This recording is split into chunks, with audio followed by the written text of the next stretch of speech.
20,000 lobbyists in Brussels, we have selected 5 candidates who have done their utmost best to influence EU officials in cleverly nasty ways.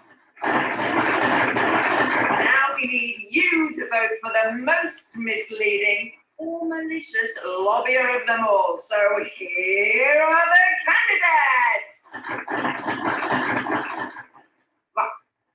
BMW, Daimler und Porsche for their amazing work on delaying the EU targets for CO2 emissions from cars. 2. PR firm Cabinet Steward for brilliantly running the think tank ICCF. In fact, a cover-up of Kyoto-hating US multinationals. Oh my God! 3. Etienne d'Avignon for cleverly advising the EU about Africa while sitting on the board of Suez, a French multinational looking to expand into Africa. 4. Lobbyist trade union Alpaca for its very visible counter-campaign against transparency and openness. 5. Spanish multinational Repsol for fantastically working the EU research agenda on agrofuels for its commercial needs. And those are all the candidates. Vote now on www.westlobby.eu.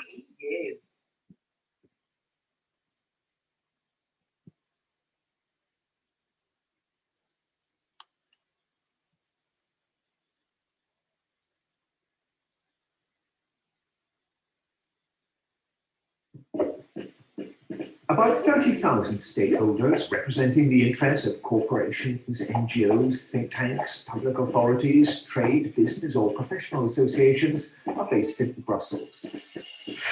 Some of them walk in and out of the EU institutions every day. Their aim to shape policies that match the needs and realities of citizens, businesses and other organizations in the member states. It's a practice that dates back to the 1830s, when groups representing private interests used to roam the lobbies in the House of Commons in London to put their case to MPs.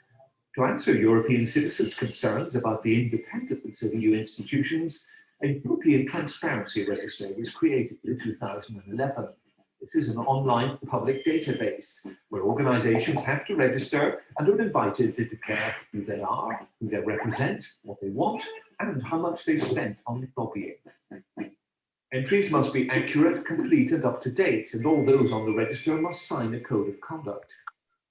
Every new organization asking for registration will be checked and can be removed if there's a complaint. As of 2016, over 9,000 stakeholders registered. In return, they can access the EU institutions' premises to meet civil servants, commissioners, and MEPs, and sit on expert panels.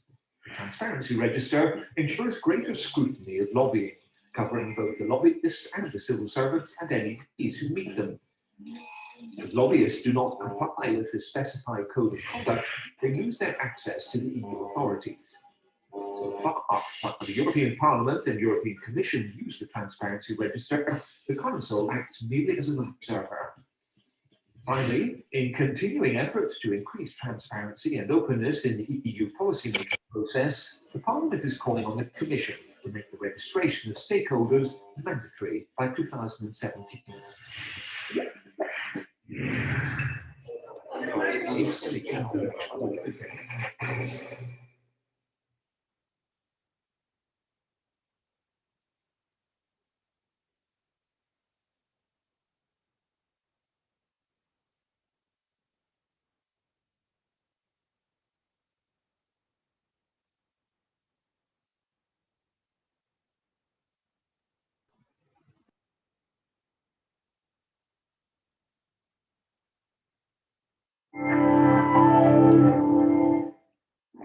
Hello, I'm Craig, and this is Crash Course Government and Politics, and today we're going to talk about something almost every American has an opinion on: interest groups. Now, if you've been watching these episodes and reading the comments, you might be thinking that we've been trying to avoid the issue of money in politics and the role of special interests in the US political system. We have.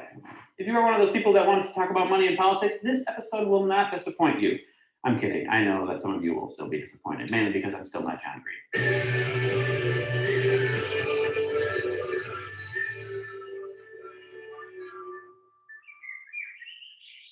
So before we get into how interest groups influence American politics, let's define what we mean by interest groups.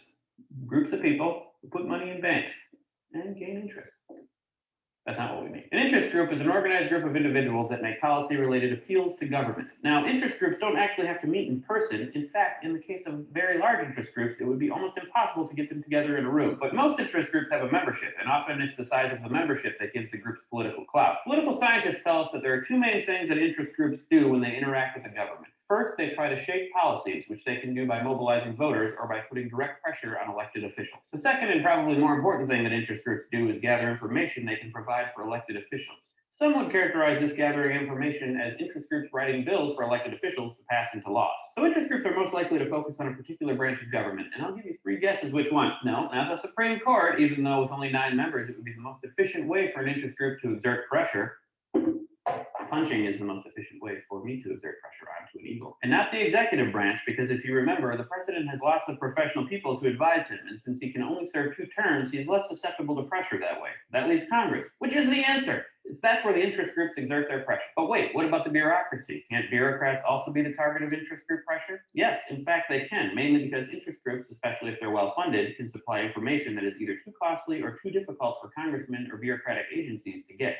But adding the 4th group messes up the whole 3 guesses, 3 branches bit I was trying to do. And guesses are fun. Let's go to the thought bubble. The combination of interest groups, Congress, and the bureaucracy are sometimes called an iron triangle, which sounds a lot cooler than it is. Actually, it's pretty cool, unless you're talking about the neighborhood in Queens near where the Mets play, in which case my previous statement still stands. Anyway, in a political iron triangle, not only do interest groups help out Congress through contributions and support, they also provide congressmen with information. Some might say that interest groups don't just provide information, they actually write the bills that become laws. And it is true that interest groups often have lawyers who propose language that can make it into bills and laws. But this is much more likely to happen on the state and local level, where legislators don't have the staff resources to do the research behind bills. In fact, the practice of interest groups writing bills for state legislators is depressingly common. Given that congressmen are pretty busy trying to get reelected, it's not surprising that they would be grateful for information from interest groups. But what about bureaucracies? They're supposed to be made up of experts and they don't have to run for re-election, right? Well, they are and they don't. But information is really, really costly, and often bureaucratic agencies are just not as well funded as an interest group. The oil industry is represented by the American Petroleum Institute, as well as individual oil and gas companies. Because it's highly regulated, the oil industry has a big interest in seeing legislation and regulations they like passed. But more important here is the fact that the oil and gas industry has a lot of money, way more money than any particular federal agency. So it can spend money on research and provide information that the agencies often can't. Thanks, Thought Bubble. One more thing about interest groups and bureaucracies. There's a big temptation to think that wealthy interests spend their money providing campaign contributions and information to congressmen, and this does happen. But they can often be more effective providing information to agencies and writing regulations rather than the laws. As we've mentioned before, regulations are just as important as laws, and for many industries, even more so. That's why you'll see a lot of interest group efforts spent lobbying bureaucratic agencies as well as Congress. Before we get into the question of whether or not interest groups are destroying American democracy, I want to clarify 2 things that interest groups are not. First off, an interest group is not a political party. As you remember, political parties exist to get candidates elected. Interest groups exist to influence the policies that those elected officials make. Okay, that's a good place to move on to our short class. And interest groups are controversial. Interest groups are controversial. When you look at, for example, all of these sites here on my YouTube channel, when I typed in interest groups, you see some statements about interest groups and judgments about interest groups, that interest groups promote corruption, that they influence elected officials to act on behalf of the particular interest of that interest group, supposedly at the expense or potentially at the expense of the broader common good of whatever elected government community we're discussing, whether it be the United States of America or the European Union or Germany or Italy or Bulgaria, that interest groups can pressure government officials to adopt policies that, in the view of others, appear to sacrifice the common general good of Bulgaria or Germany or the United States for the particular interest of that interest group that is pressuring and lobbying that elected government official or that unelected official who is working in an agency, in a regulatory agency. And you know from our studies of the European Union heavily emphasizes regulation as well as lawmaking, but also regulations. And as this video covering the United States highlights, that government officials in agencies are subject to influence, but they might be more isolated because they're not working for re-election, at least not at the top levels. At the lower levels of a government agency, it's involved in regulating the oil and gas industry or the any industry. Those individuals are typically there as professionals, and they are not subject to the outcome of political elections for elected officials, except at the very top, where the very top of the agency is typically appointed by a government official who's won election to public office. And he then or she then appoints regulatory officials at the top level of the regulatory agency. But even at the middle levels of those regulatory agencies, people are concerned about corruption insofar as, for example, those regulatory agencies in the European Union or the United States or any advanced developed democracy, that they could be making a lot more money in the private sector. And so if someone begins a career and works in the career in a government agency of the European Union or the United States or South Korea, they'll rise to a certain level and they're making, you know, a nice income, a nice salary as part of their payroll. But then if they leave that agency and get a job in the corporation that they have been regulating, in that field or business sector or corporate economic sector that they have been overseeing and monitoring and regulating, they can make a lot more money. And they know that, and the agency and the corporations know that fact.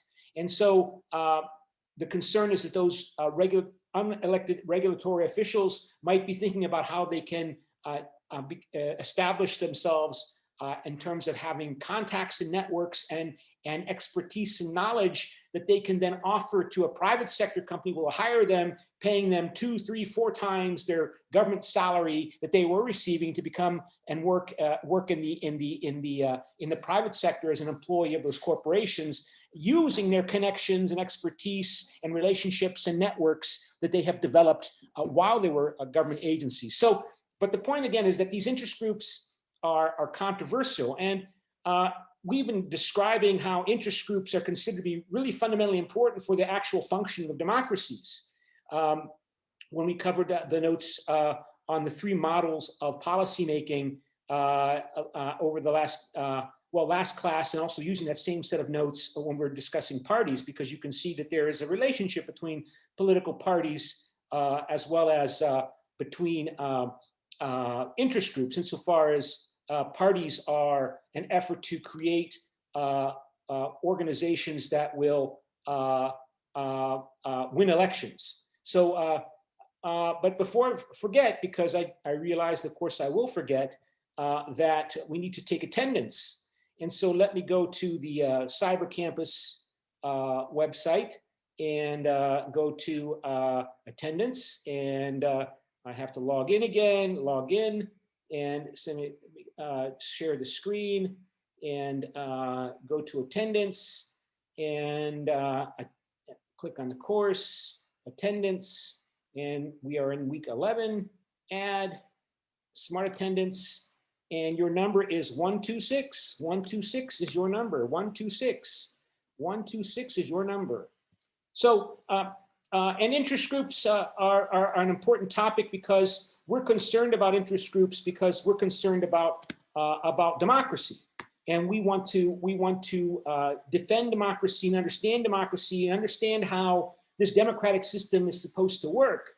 And we have our ideals and wishes and that we would like to believe in regarding how an individual is free and feels content and happy and not oppressed in a political system. And that kind of political system we label a democratic political system, because I can participate and feel like I can participate politically, and that I am not being controlled or prevented from participating politically by fear and coercion, that I am not being controlled by terror, that if I say the wrong thing, I will be abused, hurt, killed maybe by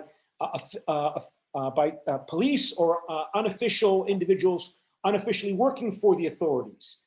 right? So a democratic political system emphasizes political participation in ways which do not involve and political influence within the members of that community that do not involve the threat and use of violence, coercion. And I know there's always some coercion everywhere.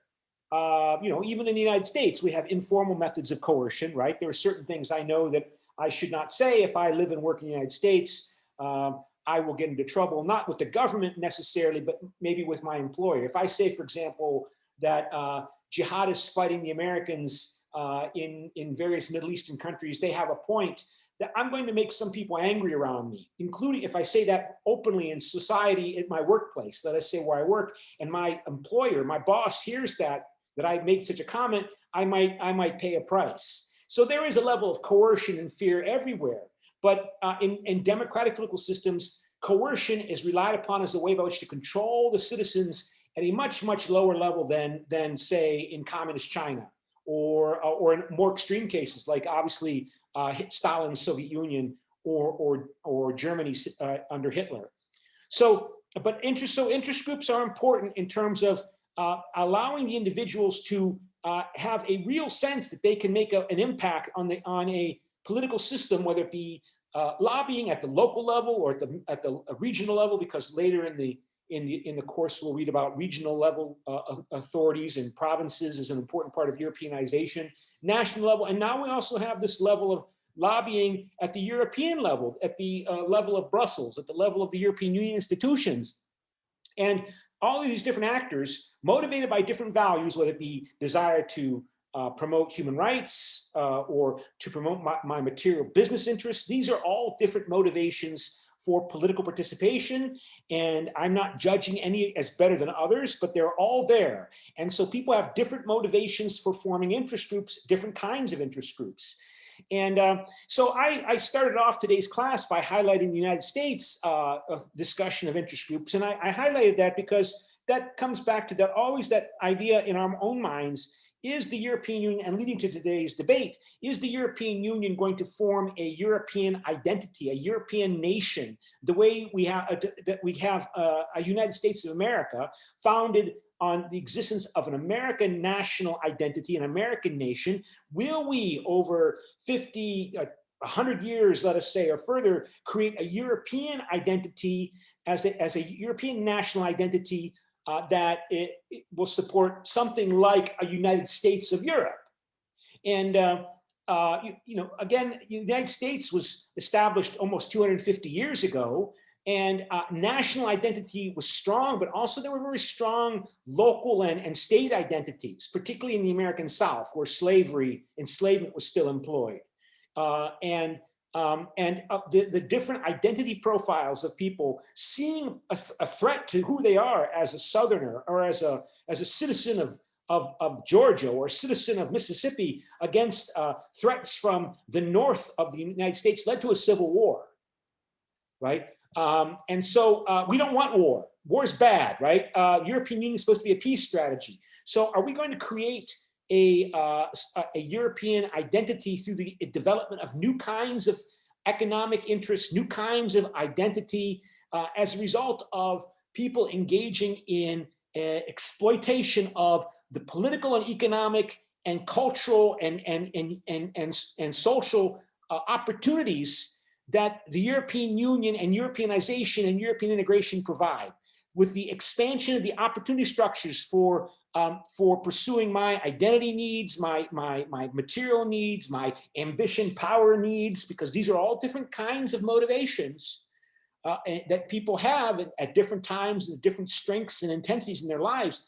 While they're exploiting the opportunity structures that the European Union leadership consciously attempts to create, will they, through years and even generations of exploiting those expanding opportunity structures, come to feel like, yeah, I'm German, I'm Italian, I'm Bulgarian, but I'm also European, and maybe even what's more important to me is my European identity.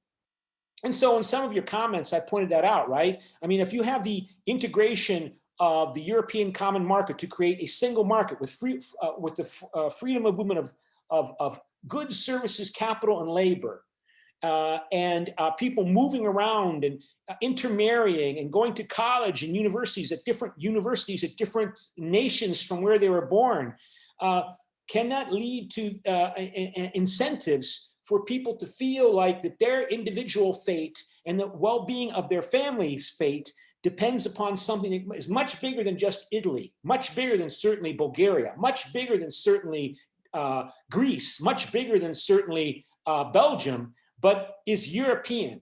And remember, 80%, that's a rough estimate. I'm just throwing that out there. But the overwhelming majority of our social interaction as we lead into our debate today is economic. When you think about everything that you do, if you include your career and your salary and your income and your purchases, 80% of your and my social interaction is economic related. It's economic related, right? From eating and drinking and involves paying money in some way. And the European Union is all about economic integration, right? As a means by which to incentivize people to think about their world around them beyond believing that I'm German and everything in my life depends upon the well-being of Germany, or everything I'm Italian, everything in my life depends ultimately on the well-being of Italy. To think about something bigger, that's real, that I believe is real, and will these social movements for environmental rights, for protecting the environment, for repressed minorities, whether it be women or LGBTQ that have always been secondary in profile to men, as they pursue their opportunities for self-expression on a European level, will they come to believe that this European thing is real? And it's important, and they feel strongly about it, because they believe that maybe not today, but in generations in the future, that my well-being is intimately connected with the well-being of this big thing called Europe, represented by the European Union institutions. And of course, I'm still German, I'm still Italian, I'm still Belgian, I'm still Bulgarian, but there's something that is bigger and is fundamentally important in this world, where there's a China, where there's the United States, where there's all these other actors in the world, and there's a European actor that I will believe is real and substantive and actual, just the same way we believe that Korea is real. Can that happen? Will that happen? And that's an introduction to our debate. So, and again, I keep pointing this out, that I want you to get excited about this information that we're covering. So just to understand that this is a key element of this notion of creating a European identity as a way towards permanent peace in Europe, or expanding a peace in Europe, where, of course, people are still dying in war, if like in Ukraine, for example, or Armenia, Azerbaijan, if you consider that to be part of Europe. And okay, so that's the context for that. And I mentioned, I mean, rightly or wrongly, the United States gets all this credit for being the most powerful, democratic country in the world. And it was one of the victors of World War II. And since it was one of the victors of World War II, it played an important role in creating the democratic political systems, or influencing democratic political systems in Europe. And there's always these comparisons made. Will we see a United States of Europe like we see United States of America? Hopefully without any more European bloodshed. And probably not, by necessity, without any American European bloodshed. But just to show you how lobbying is complicated, right? Lobbying is a controversial topic. So many people think that lobbyists are bad. Lobbyists are bad. So here's a Wikipedia entry on lobbying, that they're corrupting officials for the particular interests of the lobbyist at the expense of the public good, however you define the public. But also keep in mind that the European Union, that lobbying is a critical part of American democracy. So, for example, here, the First Amendment to the U.S. Constitution. This is the Democracy Amendment that was adopted to founding the United States. Congress shall make no law respecting establishment of religion, so no state religions, or prohibiting the free exercise. You can believe whatever you want to believe, any religion.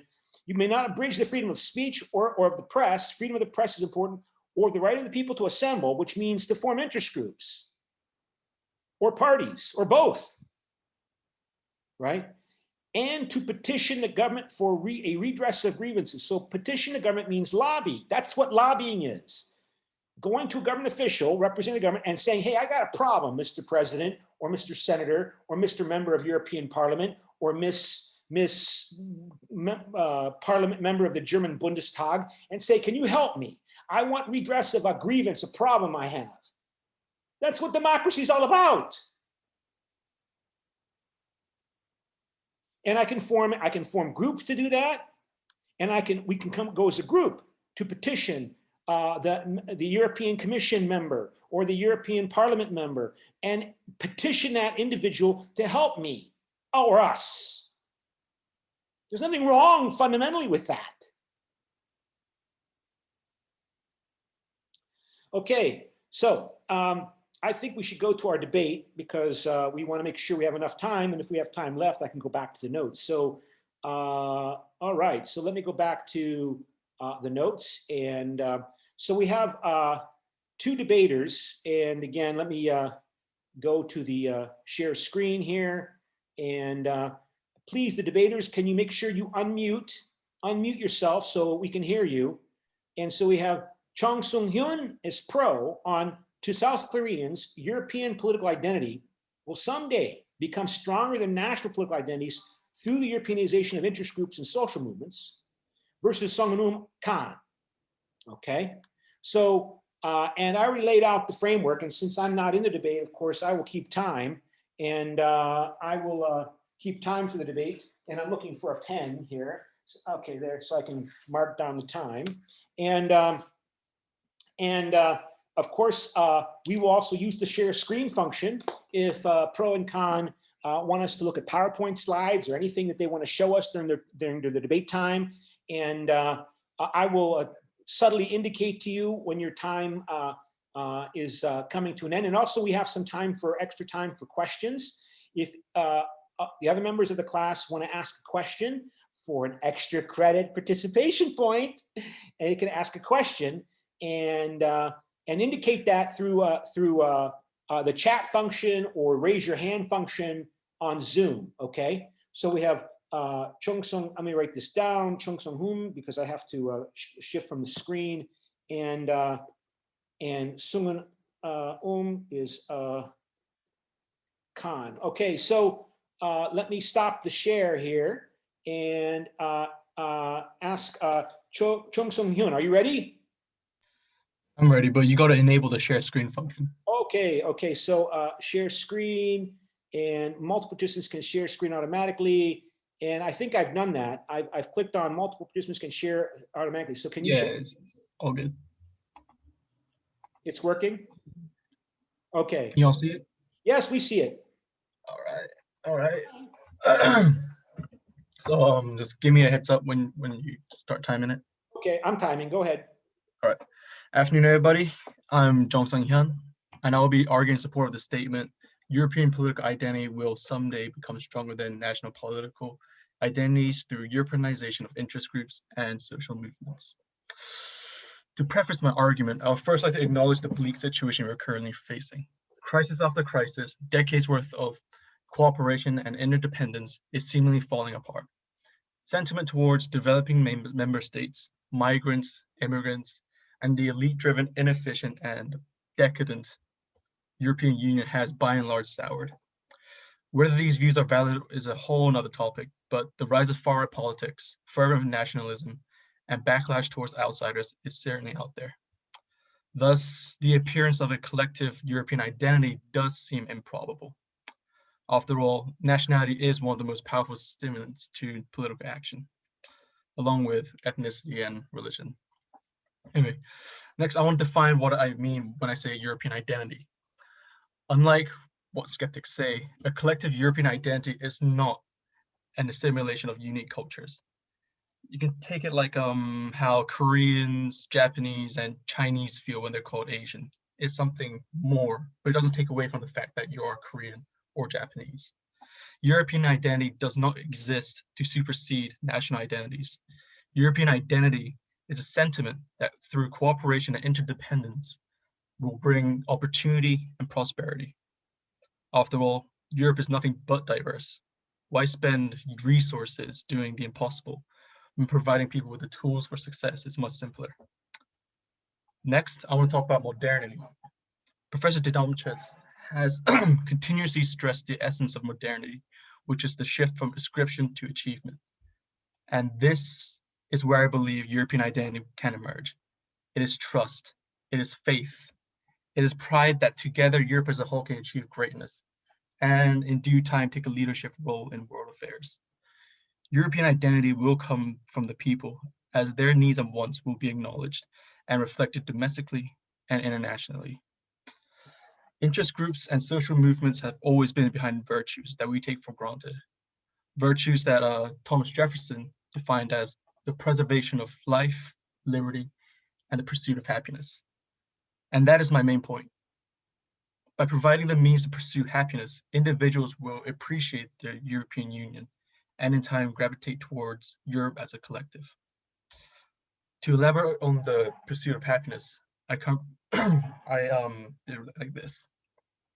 In the book, Sal Ruger brings up the European Women's Lobby. It was a small interest group that evolved into an agency within the union. She also brought up how activists demonstrate increasingly in front of European offices. This shows that the European Union is willing to listen to the people, but also that the people know who to talk to. These two examples given by Sal Ruger demonstrate that groups can rely on the European Union to meet their needs and ambitions, and that opportunity is always open to them, giving a sense of belonging.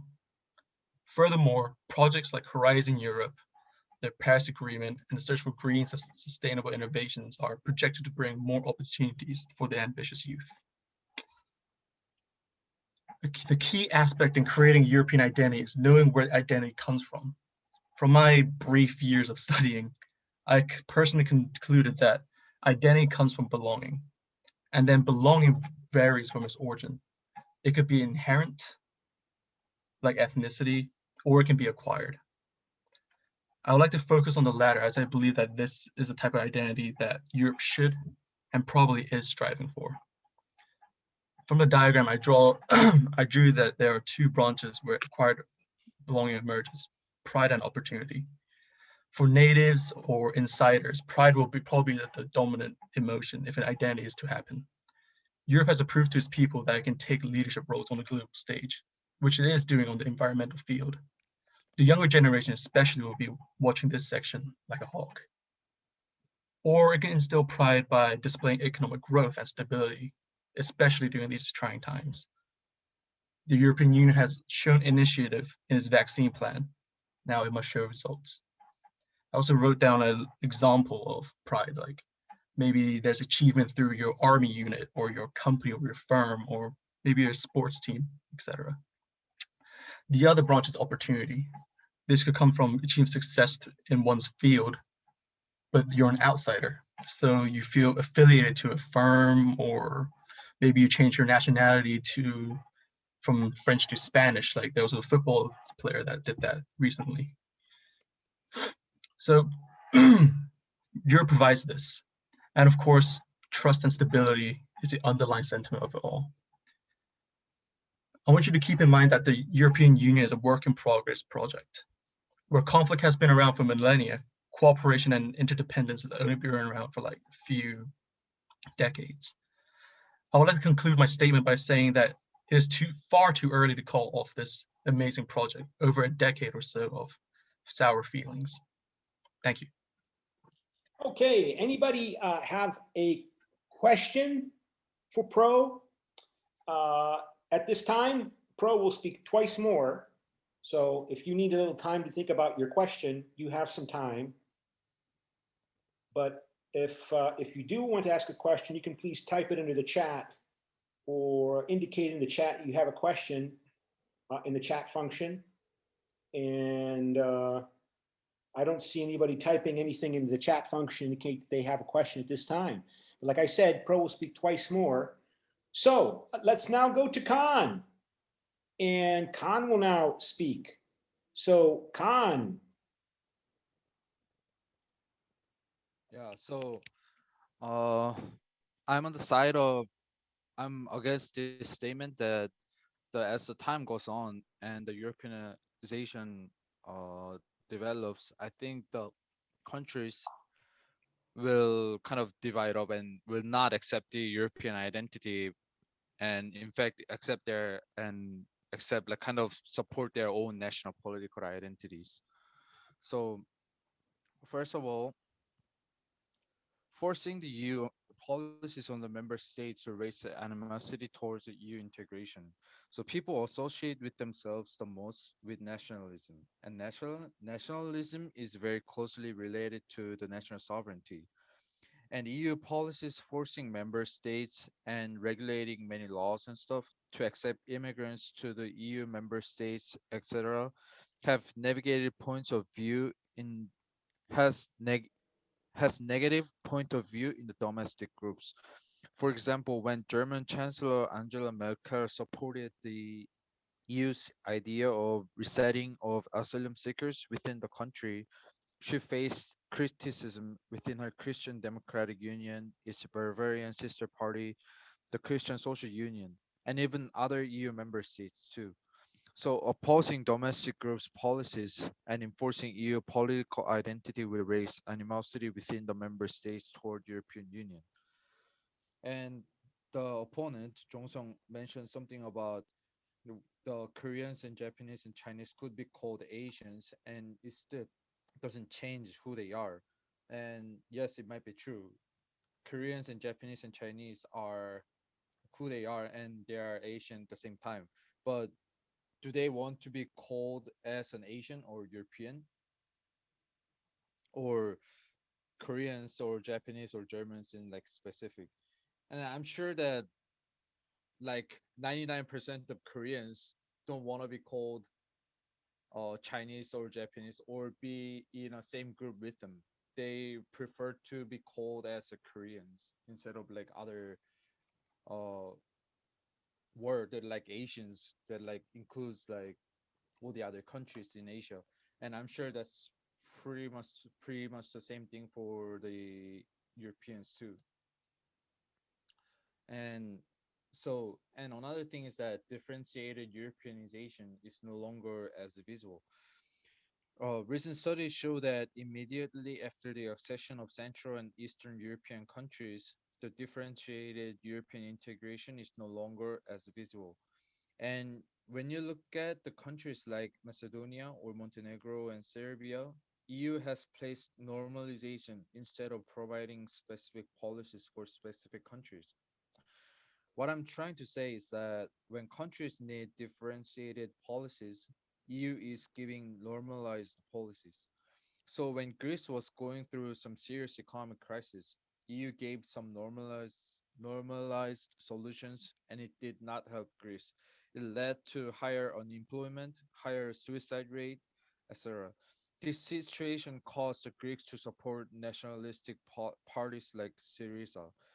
This situation supports that interest groups and social movements will have stronger national political identity instead of European political identity. Uh, so yeah, this chart shows that after intervention of EU, the things in Greece, like the unemployment and their whole like national the situation kind of got worse than before they intervened.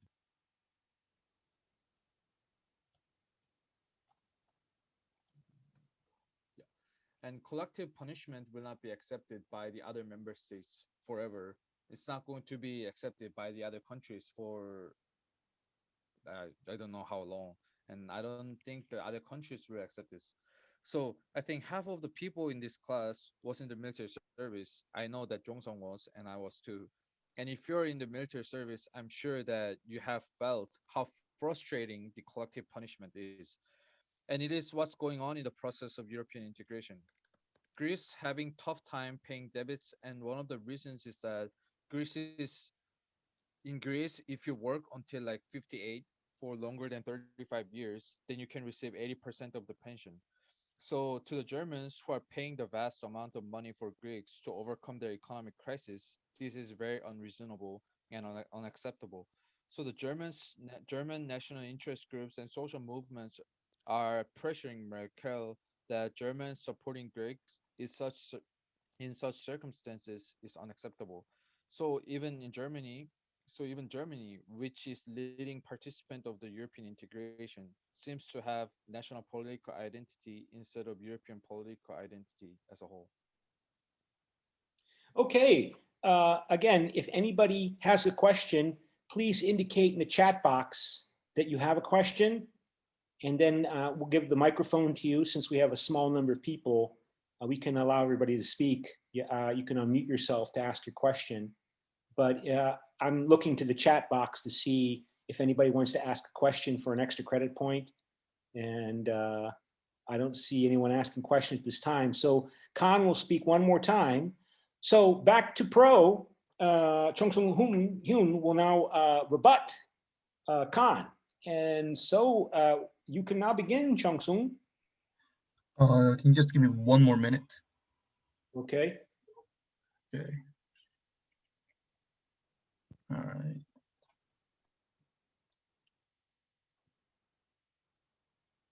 All right.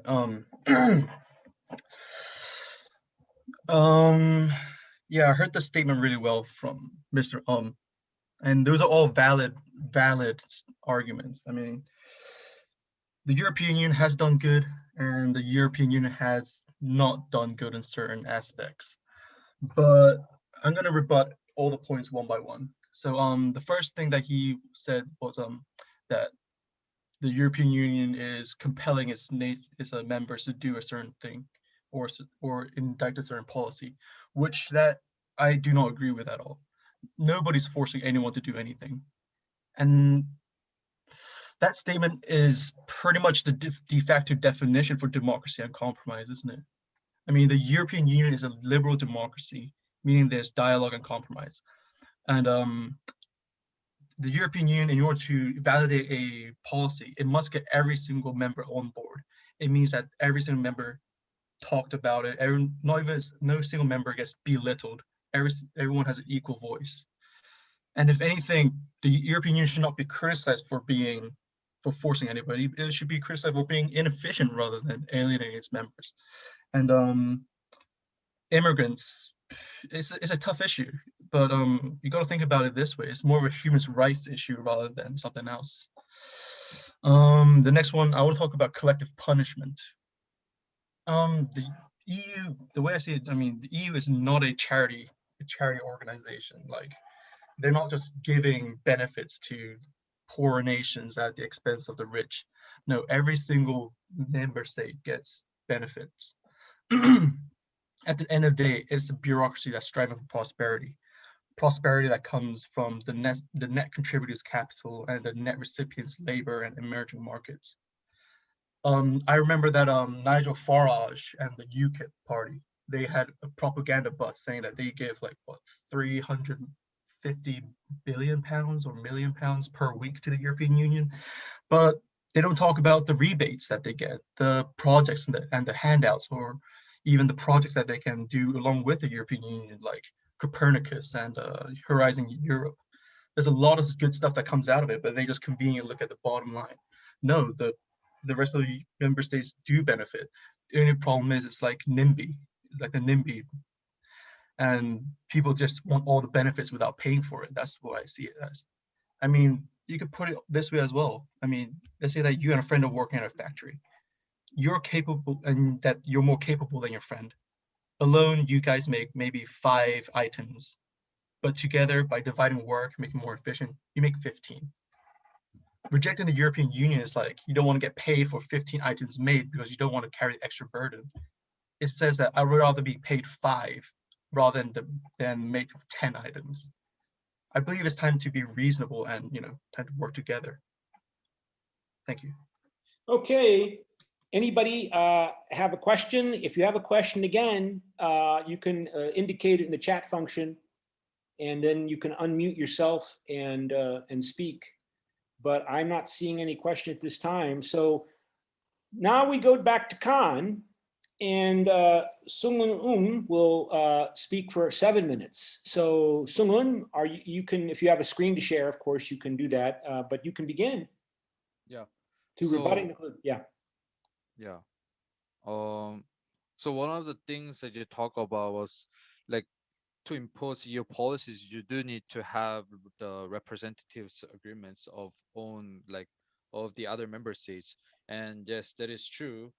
But the member states representative is not directly elected by citizens like presidents or oh yeah, like presidents or other like prime ministers.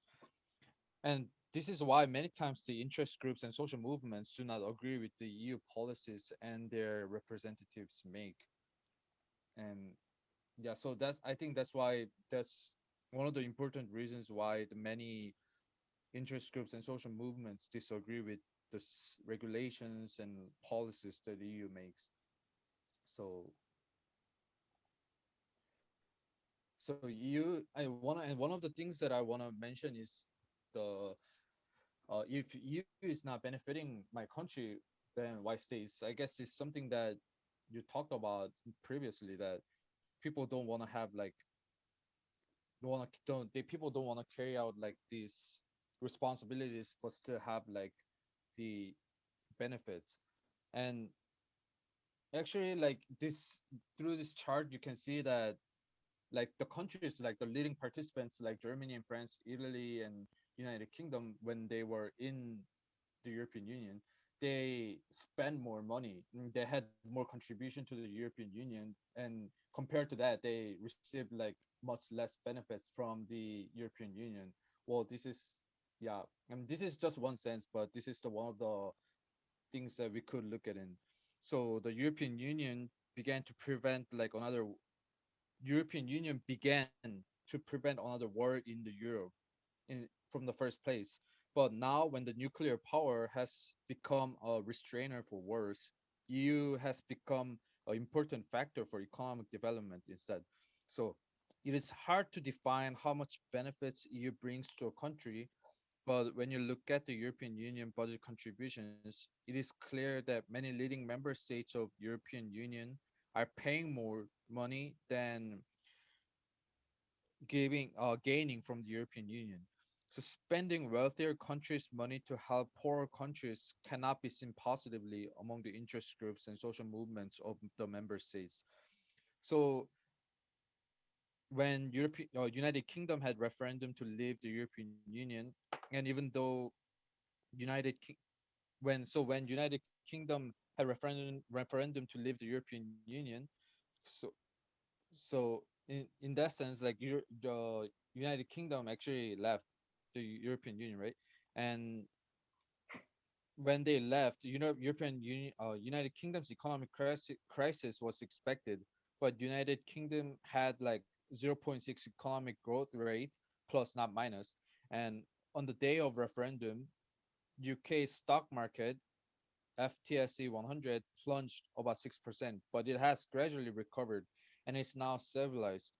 So Brexit is showing the member states that you can leave the European Union, which enforces its policies and regulations, and be totally fine and have national political identity in the first place of one's own country. This is more meaningful to the member states that are contributing to the European Union more than receiving contributions from the European Union.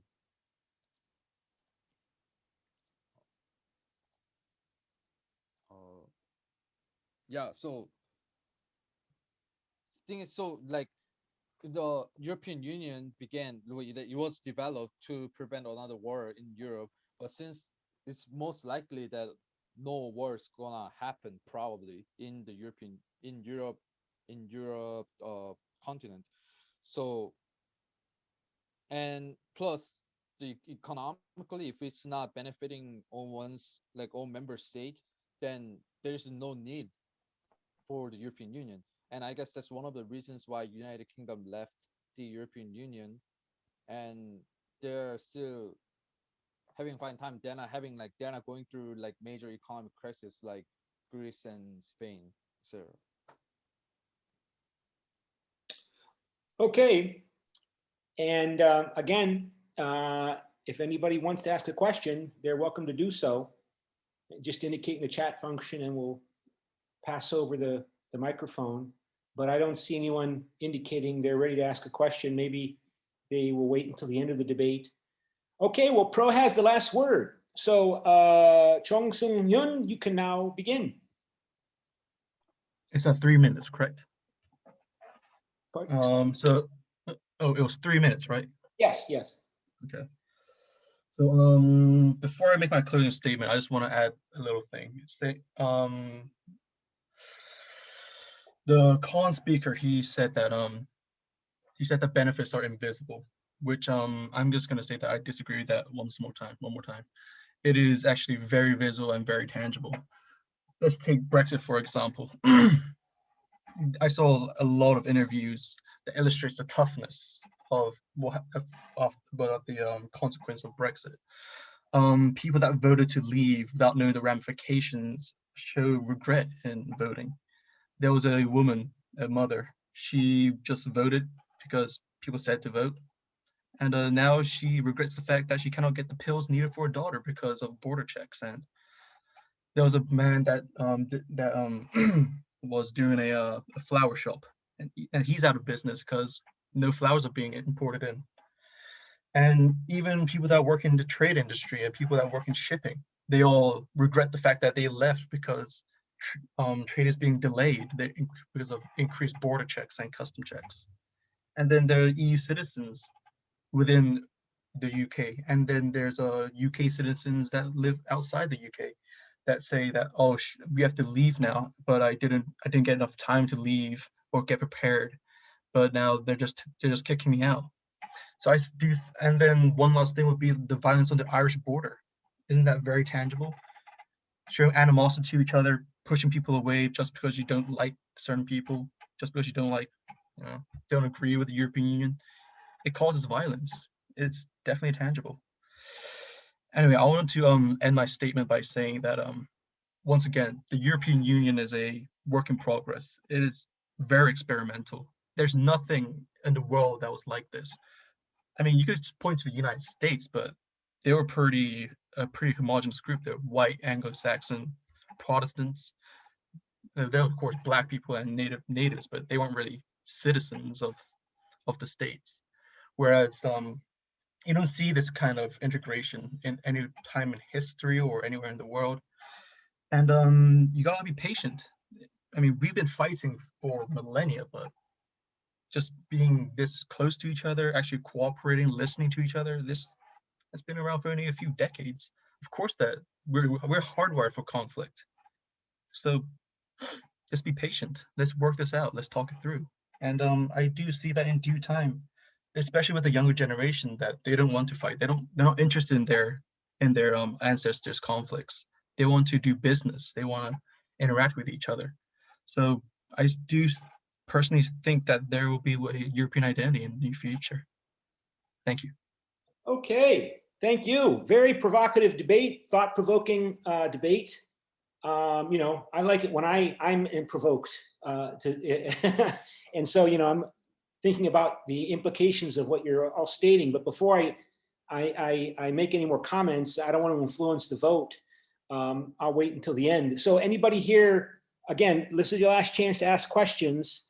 And I don't see anybody indicating in the chat function that they want to ask a question. So if not, then we'll just go directly to the cyber campus and vote firstly on who won the debate. And let me open up cyber campus. Who won the debate, log out and then log back in, and then ask you to grade the debate anonymously. So we go to vote, and so here is the debate. So let me share the screen. Hopefully that will, okay, there we go. So please vote on which side won the debate. And so this is not anonymous. Which side you think is right, that's not anonymous, but the grade on the next vote is anonymous. So please vote, and I will just, devote half a minute for that. So let me refresh. Thank you for reminding me I have to refresh. So 2 people have voted out of the 6 people that are online. So the others should also vote and refresh again. And okay. And okay, so going on to 45 seconds since the start of the vote. And 15 more seconds starting from now for you to vote. Although so then we'll go on to the next vote. So if you haven't voted, the 10 seconds, because I have to give people some credit for participating, so I got to do at least one exercise where I know who you are, right?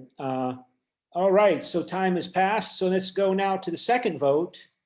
And this is anonymous, grade the debate.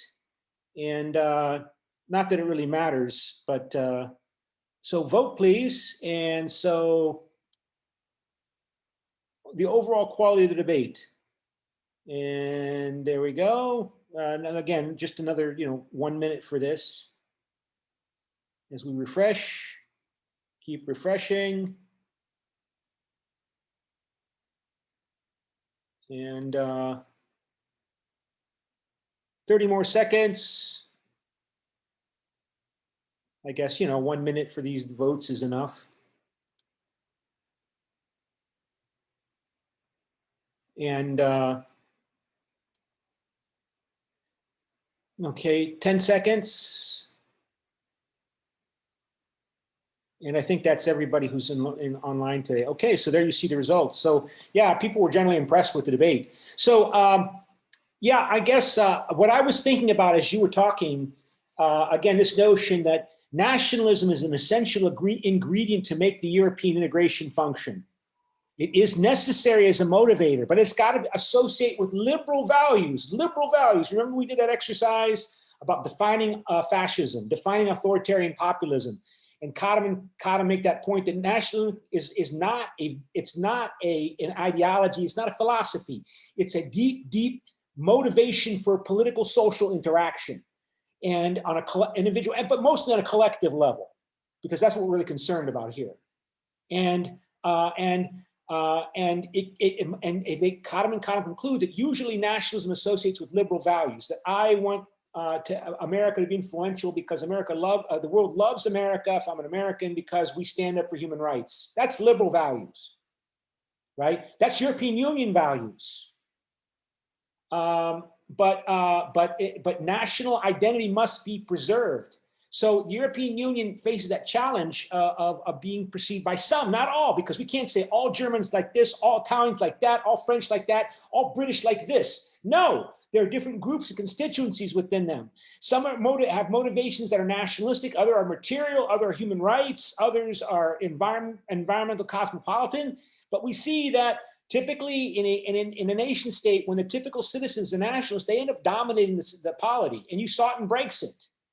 The kind of people that would take a European Union class and have this kind of debate that we're having here, they're not going to vote for Brexit, but that's not most people.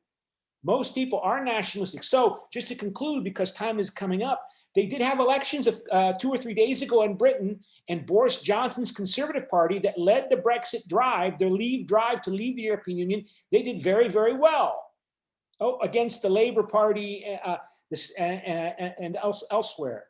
So they're not paying politically a price yet for Brexit. Of course, we've had the pandemic, we've got the economic suffering and the like happening from that.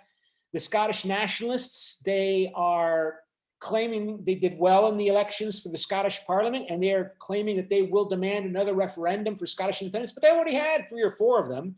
And it just reminds me of the referendums we used to see repeatedly regarding Montreal's independence in Canada, Quebec's independence from the United States. Quebec has had how many different referendums that we've seen in Quebec, this Quebec sovereignty movement. They've had a number of referendums on whether or not to leave the European Union, and it doesn't pass. I'm looking for the share screen, and so for example here, here's the Quebec movement to leave the European Union. Look how many different referendums they had: 1980, 1995. I think that's at least 2. Scotland has had multiple referendums, and Quebecois nationalists are, they believe that this time we have a referendum, it'll pass, and it doesn't pass. And I think the same thing is likely to happen with Scottish nationalism. To put a border between the European Union and between Scotland and England, with Scotland being in the European Union, and all of the border complications that will make for trade and business for 5 million Scots still exporting to 60 million English and Welsh. I mean, we'll see though. We'll see. Although it could have implications for Irish and the unification of Ireland, because they already have a customs border between the whole island of Ireland and the island of Great Britain as part of the Brexit agreement. So there is a de facto tariff customs border between Great Britain and the whole entire island of Ireland, which is causing issues. So we'll see where that goes. But that's it for today. And so I will end the class unless somebody has a question. If not, thank you very much. And I'll see you on Monday. Bye. Bye-bye.